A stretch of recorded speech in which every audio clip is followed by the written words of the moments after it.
to the Google Analytics Dashboard Walkthrough by Praxis Metrics. I am your host today. My name is Spencer Cannell. I am the head of marketing over at Praxis Metrics, and I have been asked to kind of give you a demo and a walkthrough of our new Google Analytics Dashboard, why it's important, and how it can help your business. So just to get started, talking about this dashboard, normally, the dashboards that Praxis Metrics builds are multi-source dashboards in that they take data from multiple sources, combine it, and then merge them into one data set, and then layer in visualizations on top of those. This dashboard is unique in that it is one of our only single source dashboards that we offer. Single source dashboards, it's the same thing, it's just that we are only pulling from one data source. So in this case, it is Google Analytics. Now, the reason that we did this is because we had a lot of customers come to us saying, look, Google Analytics, I know it's great. I know that there's a lot of data in there, but I have no idea how to use it. I get in there, I don't know what I'm looking at. I don't know how to find what I am looking for. I'm getting a whole bunch of different numbers thrown at me, and I just don't know how to use it. So we built this dashboard to kind of streamline things, make things easier for non-Google Analytics power users, and just streamline your reporting and make it easier to interpret a little bit. So I'm going to just kind of walk you through what's included in this, kind of show you a little bit on the Google Analytics side where you could find these things if you were looking for them, and kind of compare and contrast how this dashboard works versus just using plain Google Analytics reporting. So to start off with, we have the executive pulse. So these are 5 cards that you should be checking in on every day. These are the top 5 metrics that we think that every e-commerce business should be monitoring on their site. So obviously you've got top traffic channels. How are people finding your site? How are they getting to you? How are they hearing about you? And what's driving traffic to your site? So going back, the channel filter here allows us, if we wanted to just see how is people coming in directly to our site, how are they performing? So now, as you can see, it filtered down these dashboards to only include direct traffic. So now we only see the number of direct traffic. We see the revenue coming from direct traffic, the conversion rates over time only by direct traffic. It doesn't filter down the daily unique visitors or the average order value. This is very helpful and not something that's very easily created in Google Analytics, especially with this intuitive click on, click off. This would be next to impossible in Google Analytics. So moving on, from there we've got total revenue month to date, and obviously, like, if we want to drill down into this, since we're not very far into the month, I can change this out to, instead of month to date, let's just do this quarter.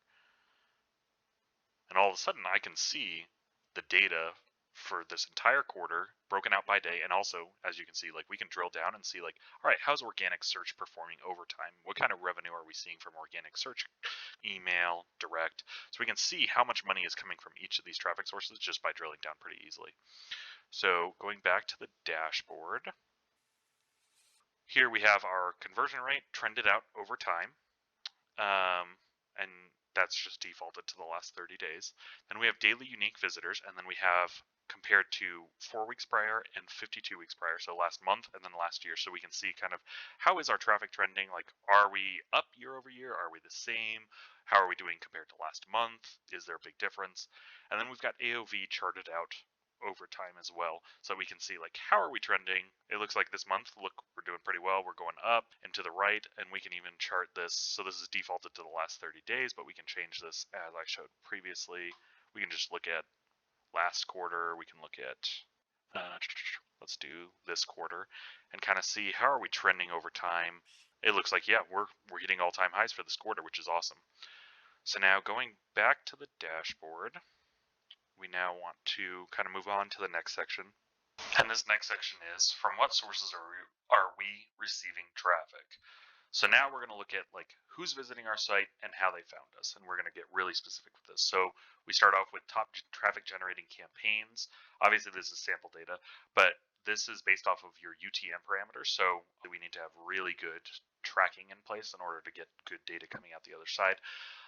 But we start with our top traffic generating campaigns. It shows us the percent change in visits month over month, and it's broken down by campaign, so we can see, all right, what campaigns are performing the best for us and what can we allocate more budget towards. We're going to see our new versus returning users broken out by day over the last 30 days, and we'll see percent of new visits over time, and then kind of broken down, you can see the light blue is the new users, dark blue is the returning users. Then by channel, we're going to see, like, new versus returning users. Social network visit trends. So you can see over time, like, hey, what happened here on Facebook on the 10th of October? We saw a huge spike in traffic. And again, here on the 27th, like what posts did we do that day? That can really tell us like what type of posts and inform the type of things we should be doing on Facebook, because now we can see what's driving traffic, what's the impact on our site, social network visits in the last 30 days. And this is just a different way to visualize it as more of a pie chart, so as a percentage of the whole. So we can see that Facebook's 81% of overall traffic for the last 30 days, whereas this kind of shows us the trend over time. This will just show us the total as a whole. And then we've got user demographics broken down right here, which is really cool. And then we can also, as we saw earlier, these little breakdowns, we can say, okay, I only want to look at traffic from Instagram, and it'll filter these dashboards as well. So we'll see like, okay, as far as Instagram goes, 95% of our traffic comes from Instagram stories.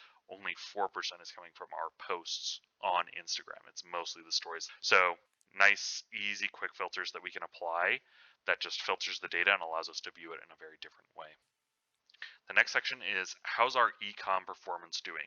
Honestly, I think this is one of the most important sections of the whole thing. This is going to break down your e-com reporting as it's reported in Google Analytics. So revenue by day, totaled up, just defaults to the last 30 days, transactions by day, goal completions over time. And then we've got this pink line, which will show last month, how are our goal completions, how are we trending compared to last month, and then of course 52 weeks prior last year. Cart abandonment rates by day over time. This is an amazing report that's very difficult to get in Google Analytics. I'm not even sure that you can get this report in Google Analytics, but it's very nice. So you can see these are your cart abandonments percent versus your checkout abandonments, and then we've got it an overall percent for the last 30 days. Revenue by state will show you where are the states where most of your money's coming from. So as we can see, like New Mexico, clearly a great state for us, Oklahoma, Virginia.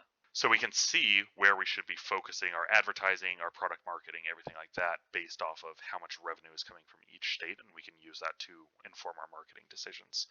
Top 10 selling products on the website, which is great. We can know what products are popular, what products to push. As you can see, it's broken out by quantity as well as product revenue. So we can see this free decal.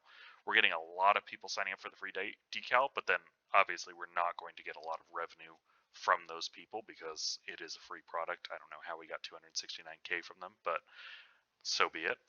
And then total revenue year to date. And so we've got the summary right here, but then as you can see, we can break down by the individual traffic sources and kind of take a look and see how's organic search done for the year, paid search, referrals, everything like that.